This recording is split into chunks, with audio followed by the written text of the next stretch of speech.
Class is now officially in session. Content creators and social media movers in the Philippines gathered in Cebu last Friday, November 4, for 𝗞𝗶𝗰𝗸𝘀 welcome party with the theme, The Clicks, as they flaunted their high school inner circles. Aside from allowing them to interact and have fun, the event also aimed to make them feel valued for their contributions in creating educational, entertaining, and inspiring content, especially during the pandemic. Because I really want to reiterate this.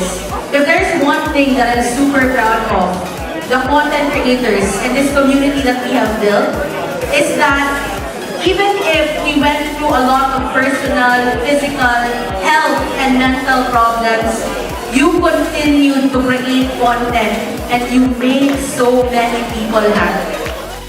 Meta, the technology company behind Facebook and Instagram, also expressed its continuous support for the country's content creators by promising to constantly upgrade their tools and features. We want to keep continuously showing you our commitment to keep developing and investing on our product and features, so we can keep support each and every one of you, our awesome creators, to keep doing what you do best, which is creating content. But we also want to cheer you up to be ready for the future.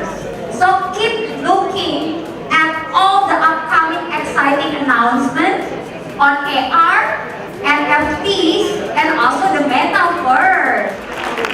Cebu has been known for different things. The Republic Group of Companies, or RGC, on the other hand, also announced its newest projects, RGC World Creative Studios and RGC Animation Studios, that would soon open its doors to creators and dreamers in 2023.